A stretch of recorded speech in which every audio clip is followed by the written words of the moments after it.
Olá, pessoinhas! Tudo bem com vocês? Hoje nós vamos iniciar nossa aula de número 29, onde nós vamos falar um pouquinho sobre a história da classificação de todos os seres vivos que existem no nosso planeta. Mas antes disso, a gente vai retomar a aula passada, onde a gente falou sobre as estruturas das células. Como a célula é a menor estrutura viva que existe, está presente em todos os seres vivos, e esses seres vivos podem ter uma célula, são unicelulares, ou esses seres vivos podem ser pluricelulares, formados por várias células. E daí lembra que a gente viu que existem dois tipos de célula, a célula procarionte, que é aquela célula mais primitiva das bactérias, e as células eucariontes, que são as células mais complexas, mais evoluídas, que são as células animais e vegetais. E na aula passada, a gente viu justamente as estruturas dessas células animais e vegetais eucariontes. Então, nós vimos estruturas que são comuns a esses dois tipos de célula, que eram o núcleo, onde está o material genético no seu interior, a mitocôndria, que fazia a respiração celular, o retículo endoplasmático, que fazia a produção, a síntese de substâncias, e o complexo de Golgi, que fazia o transporte dessas substâncias pela célula. A gente viu que a célula animal ainda tem o centríolo e o lisossomo. O centríolo ajudava na divisão celular e o lisossomo ajudava na digestão da célula. E a célula animal, por sua vez, tinha estruturas que só ela tinha. Algumas possuem também o centríolo para ajudar na divisão, mas lembra que as plantas precisam de uma estrutura de sustentação para o seu corpo ficar ereto? Portanto, a parede celular é essa estrutura lá da célula que dá o suporte, a sustentação. O vacúolo que armazena água, porque a planta não tem como buscar água, no caso de uma estiagem do solo seco. Então, ela tem uma estrutura interna de armazenamento de água, que é o vacúolo, e ela tem também o cloroplasto. As células têm o seu cloroplasto para poder absorver a luz do sol e fazer a fotossíntese. Então, essas estruturas são muito importantes para a gente entender como que funciona o corpo de um ser vivo, como que essas células se organizam para formar um tecido, um órgão, um sistema e depois todo um organismo. Então, pessoal, na aula de hoje a gente vai falar um pouquinho sobre essa diversidade de seres vivos. Então vamos pensar juntos. O nosso planeta possui uma infinidade de diferentes formas de seres vivos. Seres vivos unicelulares, microscópicos, pluricelulares, seres vivos que se espalham pelos mais diferentes ambientes do nosso planeta. Então, como que é possível a gente estudar esses seres vivos? Como que é possível a gente conseguir entender o porquê que o corpo deles chegou nesse nível de complexidade, com essa grande quantidade de células? Por que as células têm essas funções? Então, é muito importante a gente entender como que os seres vivos são formados, como que funciona como que ocorre a organização do seu corpo, da sua estrutura, como que eles se relacionam entre si. E para isso a gente criou um sistema de classificar esses seres vivos em grupos. E hoje a gente vai entender como é que o homem chegou nessa classificação dos seres vivos que a gente usa até hoje para entender a sua interação com o meio ambiente. Então, eu trouxe para vocês uma campanha realizada pela Organização das Nações Unidas, junto com países ao redor do mundo inteiro, em que no dia 3 de março ela comemorou o Dia Mundial da Vida, da biodiversidade, da variedade de seres vivos que existe no nosso planeta. Por que eu trouxe essa imagem? Porque o tema dessa comemoração, dessa reunião, desse encontro foi justamente o que fazer para garantir a manutenção da biodiversidade do nosso planeta. Bio significa vida, diversidade, variedade. A gente tem que ter mecanismos para manter a biodiversidade do nosso planeta. Porque o homem, ele se espalhou, ele se reproduziu, ele aumentou as suas populações e ele ocupou espaço de outros seres vivos. E muitos desses seres vivos desapareceram já do nosso planeta, não existem mais, foram extintos pela ocupação do homem. Então, hoje, existe uma preocupação muito grande de preservar essa biodiversidade, essa variedade de seres vivos que a gente tem no nosso planeta. E como fazer isso sem conhecê-los? Não tem como. A gente precisa conhecer esses seres vivos, a gente precisa organizar esses seres vivos, entender aonde eles estão, para daí começar o nosso estudo e começar a entender o que fazer para preservar e para proteger esses seres vivos.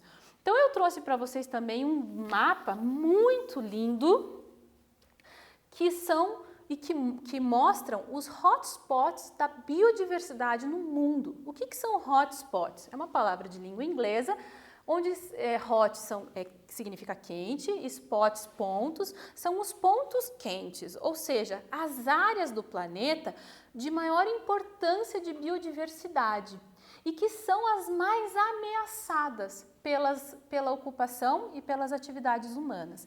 Se a gente observar no mundo inteiro, nós temos pontos muito importantes que precisam ser observados e que precisam ser preservados, que as espécies precisam ser preservadas ao redor do planeta. Quando a gente observa o Brasil, olha quantos, praticamente o Brasil inteiro é um hotspot, ou seja, é um ponto importante do planeta onde ocorrem espécies endêmicas, espécies que só ocorrem nessa região e que são importantíssimas para o ecossistema. É muito importante a gente preservar essas espécies, a gente manter essas espécies vivas, presentes no nosso planeta, para que a evolução tenha continuidade, para que os processos evolutivos possam continuar. Então, quando a gente observa o mapa do Brasil, a gente tem vários pontos importantes que a gente precisa conservar, regiões que a gente precisa realmente preservar as espécies que estão ali para a manutenção da biodiversidade do planeta. Então, esse mapa nos traz essa ideia dos pontos mais biodiversos e de maior importância de conservação no mundo. Bom, mas como classificar? Como organizar esses seres vivos para entender essa biodiversidade e por poder conservar esses seres vivos, preservar esses seres vivos? Eu trouxe uma atividade para a gente tentar fazer no caderno. Vamos ver se a gente consegue. Eu trouxe vários seres vivos, vários desenhos de seres vivos, e eu quero que você tente aí no seu caderno organizar esses seres vivos em grupos. Pode formar quantos grupos você quiser. O importante é você organizar ele em vários grupos. Mas como assim? Não sei. Vamos ver o que tua cabecinha aí consegue pensar sobre isso. Você vai tentar organizar eles em vários grupos. Do jeito que você quiser, do jeito que você achar que fica melhor. Vamos tentar? Então, vamos lá, pessoal.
organizaram aí, pessoal? Como será que vocês organizaram esses seres vivos no caderno de vocês? Que critérios vocês utilizaram? Será que vocês usaram as características que ele apresenta? Com certeza! Cada um de vocês deve ter usado uma característica que achou mais ou menos importante. O interessante é que nós podemos organizar os seres vivos de várias formas diferentes, conforme o formato do corpo, por exemplo, conforme o seu tamanho, a sua cor, conforme as suas estruturas corporais, ou ainda o hábitat de vida que você conhece daquele ser vivo, a forma com que ele se alimenta. Então, provavelmente vocês chegaram a algo parecido no que eu estou mostrando aqui na imagem. Provavelmente vocês agruparam os insetos num grupo, as plantas em outro, os peixes, as aves, os animais mamíferos e os répteis. Provavelmente vocês agruparam os seres vivos, vocês pensaram assim, olha, todo mundo que tem pena é ave, todo mundo que tem escama e vive na água é peixe, as plantas, são autótrofas, realizam fotossíntese, nós temos os mamíferos que têm pelos no corpo, os insetos, que vocês sabem que são do mesmo grupo, os répteis. Então, vocês provavelmente pegaram características que vocês acharam mais importantes e organizaram esses seres vivos nesses grupos. Então, pessoal, vamos entender o histórico. Como que começou toda essa história de organizar os seres vivos em grupos para conhecer a biodiversidade, a variedade desses seres vivos que nós encontramos no ambiente? A primeira pessoa, grande personalidade da nossa história, a iniciar a discussão sobre a classificação dos seres vivos foi Aristóteles. Aristóteles viveu antes de Cristo, lá quase que 300 anos antes de Jesus nascer. E ele vivia na Grécia Antiga, o berço da civilização moderna, o berço da civilização como nós conhecemos hoje. E ele foi talvez o maior ou um dos maiores pensadores da nossa história, da história da humanidade. Ele estudou todas essas ciências. Ele estudou filosofia, física, poesia, música, lógica, ética. Ele participava do governo da sua região. Ele foi aluno de Platão, que também foi uma outra grande personalidade. Professor de Alexandre o Grande, que é o maior, talvez um dos maiores governantes da história da humanidade. Um grande governante. E ele também ingressou nas áreas de biologia e zoologia. Ele é conhecido hoje como o pai da ciência. Foi ele que começou a estudar o meio ambiente como uma ciência. Toda a revolução científica que nós vemos hoje, tecnológica e científica que nós vemos hoje, que nós vimos nos últimos séculos, são baseadas na filosofia ocidental, embasadas nas ideias do nosso amigo Aristóteles. Então, ele foi uma grande personalidade, a gente pode dizer que ele foi o primeiro naturalista, o primeiro biólogo do nosso, da humanidade, né, da nossa história. E Aristóteles, ele tentou organizar os animais, primeiramente. E ele tentou organizar os animais em dois grandes grupos. Primeiro, ele separou animais que tinham sangue dos animais que não tinham sangue. Ele criou esses dois grandes grupos de animais. E foi dando continuidade aos seus estudos e passando esse conhecimento para os seus discípulos, para os seus alunos. E um dos alunos dele, o Teofrasto, ele continuou tentando organizar os seres vivos e incluiu as plantas. E disse assim, olha, existem 3 grupos de plantas. Plantas pequenas, chamaria de ervas, plantas médias, arbustos, e grandes plantas, as árvores. Então, ele deu continuidade aos estudos de Aristóteles para classificar e organizar os seres vivos para entender qual que era a relação entre eles e como que eles funcionavam, de onde que tinham vindo aqueles seres vivos, como que a vida existia. Eles queriam entender essas questões básicas que até hoje nós nos perguntamos. Então, Desde o tempo de Aristóteles até o século XVIII, a gente diz que os seres vivos foram classificados de maneira artificial. Por que artificial? Porque você usava o meio em que eles viviam para classificá-los. Você usava o tipo de locomoção, o ambiente e assim por diante. Depois do século XVIII até os dias de hoje, nós já aprimoramos essa metodologia de classificação dos seres vivos e hoje a classificação é tida como natural. Por quê? Porque ela se utiliza do grau de parentesco evolutivo, ou seja, como que os seres vivos são organizados conforme a sua história evolutiva, conforme a evolução, conforme a complexidade que eles foram diversificando no nosso planeta. Então, essa ciência de classificar os seres vivos chama-se taxonomia. Taxon significa arranjo, nomia, método. Então, é um método de arranjo, um método de se organizar os seres vivos. É a taxonomia. Hoje, ela é uma classificação taxonômica natural, porque leva em consideração a genética, a evolução. Bom, vamos então ao nosso primeiro quiz de hoje. A classificação dos seres vivos foi marcada por uma mudança de ideia. Até o século XVIII, a classificação dos seres vivos ficou conhecida como artificial, acabamos de falar, e após o século XVIII como natural. Que ideia foi essa que mudou? Por que antes artificial e depois natural? O que apareceu de novo aí? Será que foi letra A, de classificar os seres vivos pelo ambiente em que eles vivem? Ou será que foi a letra B, de classificá-los pelo seu tamanho? Ou será que foi a letra C, separá-los pelo tipo de locomoção? Ou será que foi a letra D, de basear-se em seu grau de parentesco? Vamos tentar anotar no caderno, pessoal?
Responderam, pessoal?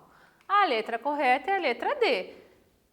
As ideias novas foram as ideias de que existe um grau de parentesco entre esses seres vivos. Por isso, a gente precisa organizar eles de forma a considerar o grau de parentesco, como que eles foram evoluindo ao longo da história do nosso planeta.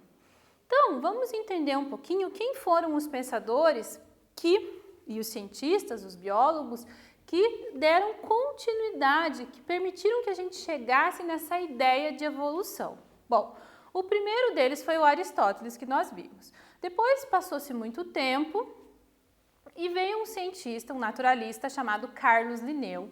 Ele era um sueco que vivia lá nos anos 1700. Linneu, ele foi um grande naturalista. Ele era botânico, zoólogo, ele também estudou medicina, era médico. E ele criou um sistema para classificar todos os seres vivos do planeta. Uma base científica, utilizando as características dos seres vivos com uma metodologia, sempre da mesma forma, usando critérios similares para classificar esses seres vivos. E então ele criou a ciência da taxonomia. Além disso, ele estabeleceu normas para você poder se dirigir a um determinado ser vivo, ou seja, ele criou normas para você dar nome para esses seres vivos, que é a nomenclatura científica que nós utilizamos até os dias de hoje. Foi ele que estabeleceu o termo espécie para dizer de um grupo de indivíduos que são semelhantes e possuem um material genético semelhante entre si, e foi ele que iniciou a ideia da taxonomia, classificando os seres vivos conforme o seu grau de parentesco. Depois de Linneu, veio um cientista chamado Lamarck. Lamarck veio com uma ideia de como que essas características eram passadas de pai para filho. Ele disse assim, olha, existe a transmissão de características de pai para filho e elas são adquiridas ao longo da vida do ser vivo. Ele disse assim, olha, de tanto a girafa esticar o pescoço para alcançar a árvore, o pescoço fica maior e o filhote já nasce com um pescoção. Era essa a ideia de Lamarck. Foi dado o nome de lei de uso e desuso. De tanto usar o pescoço, de tanto usar uma característica, o filhote já nascia com aquela característica nova. O contrário também acontecia na ideia dele. Se ele não usava uma característica, ele não usava lá uma estrutura do corpo. O filhote já nascia sem aquela estrutura do corpo. Essas ideias de Lamarck diziam que o ambiente causava uma transformação. Precisou de uma estrutura, apareceu a estrutura, passou para o filho. Não precisou, desapareceu, o filho já nasce sem. Na verdade, não é bem assim. Um século depois veio Charles Darwin, um outro naturalista que continuou os estudos e percebeu que, na verdade, não é o ambiente que causa uma transformação, uma característica aparece e desaparece conforme o uso. Não. Na verdade, é aquela girafa que tem o pescoço mais comprido, que consegue se alimentar melhor, consegue se reproduzir e consegue passar essa característica para o seu filhote. Aquela girafinha de pescoço curto, ela morre. Então, Darwin disse assim, olha, o ambiente, ele seleciona aqueles seres vivos que são melhores adaptados. O que tem características que se adaptam melhor ao ambiente são aqueles que sobrevivem, reproduzem e passam essas características para os seus filhos.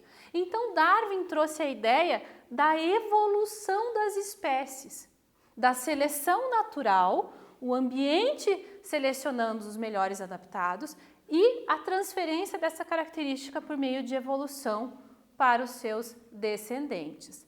Darwin, ele foi um inglês, ele foi um britânico e ele viajou o mundo inteiro. Ele pegava carona em navio e viajava o mundo inteiro. Então eu trouxe para vocês terem uma ideia um mapa de uma dessas expedições de Darwin ao redor do mundo. Ele fazia anotações e desenhos de tudo que ele encontrava, de todos os seres vivos que ele encontrava. E aí ele foi juntando as ideias na cabeça dele, até chegar na teoria da evolução. E ele veio no Brasil, olha que legal. Ele veio no Brasil, lá na região norte, ele passou pelo Rio de Janeiro, olha que bacana. E depois ele continuou a viagem e foi lá na ilha de Galápagos, uma ilha aqui no Oceano Pacífico, que ele encontrou um grande número de espécies que só existiam nessa área e ele conseguiu montar todo o quebra-cabeça na cabeça dele para entender que os seres vivos evoluíam, se transformavam a partir de adaptações ao ambiente. Então, eu trouxe para vocês verem 2 livros que são escritos por Darwin. Apesar dele ter vivido lá em 1800, quase 1900, a ciência que ele estabeleceu é utilizada até hoje. Então, são livros que já são traduzidos para o português e que nós utilizamos até hoje para entender como os seres vivos são classificados, como os seres vivos são organizados e como que eles evoluem ao longo da sua existência na Terra. Outro livro também escrito por Darwin, que é muito legal, que eu trouxe para dar o exemplo para vocês, é um diário, uma cópia do diário dele de bordo. Então, todas as anotações que ele fazia nas suas viagens estão aqui. Olha que bacana. Então, a gente pode entender e entrar lá nas memórias de Darwin para compreender um pouquinho como que ele criou essa teoria toda da evolução, que é a base da ciência, da biologia até os dias de hoje. E Darwin, ele foi tão genial porque ele falou em transmissão de características hereditárias sem conhecer algo fundamental para a nossa ciência atual, que é a genética. Darwin falou que as características eram passadas de pai para filho, mas Darwin não tinha conhecimento do material genético. Ele não sabia como essas características eram passadas. Foi um cientista austríaco chamado Gregor Mendel, que lá quase no fim dos anos de 1800, que fez os primeiros cruzamentos entre plantas e percebeu que existia no interior das células dessas plantas uma estrutura genética, um material genético. Existiam genes que se organizavam dentro das células e que davam as características para o indivíduo. E que quando você cruzava o macho e a fêmea, você tinha uma mistura desse material genético e você tinha um filho que herdava então essas características do pai e da mãe. Então Mendel foi o pai da genética.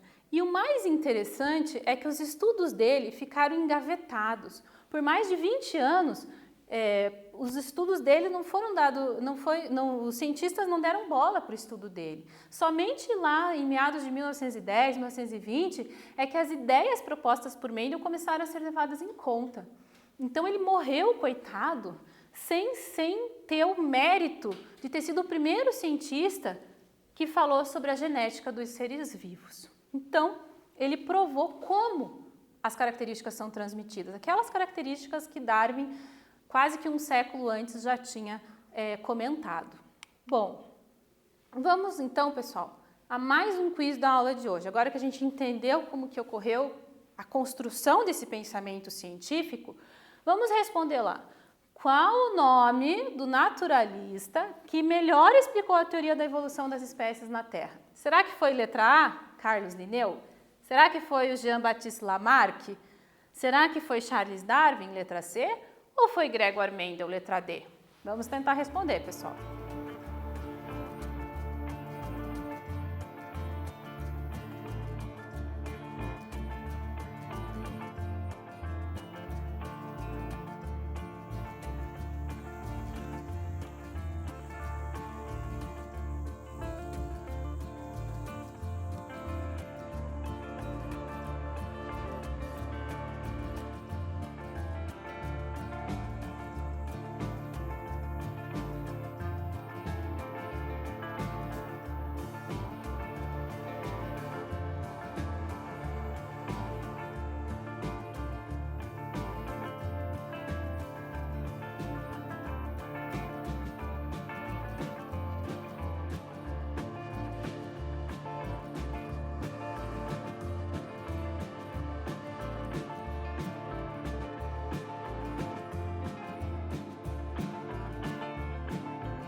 Então, pessoal, responderam? O cientista que melhor explicou a teoria da evolução das espécies foi o nosso amigo Charles Darwin, certo? Bom, agora eu vou fazer vocês pensarem mais um pouquinho. Vamos nos inspirar nessas personalidades importantes da história da ciência.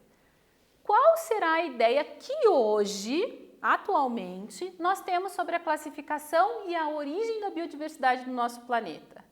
Qual será a ideia que prevaleceu? Como será que as ideias propostas por esses cientistas são vistas atualmente? Vamos ficar com o rostinho deles aí para a gente tentar se inspirar.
Pessoal, conseguiram responder? Então vamos lá.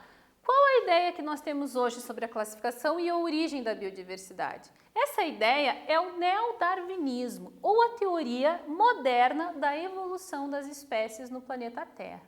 Então, como hoje nós temos um planeta absolutamente globalizado, onde a gente tem conhecimento globalizado e a gente consegue trocar informações com cientistas do mundo inteiro, a gente consegue ter uma visão mais ampla, coisa que os naturalistas anteriores não conseguiam. A gente consegue cruzar um maior número de informações.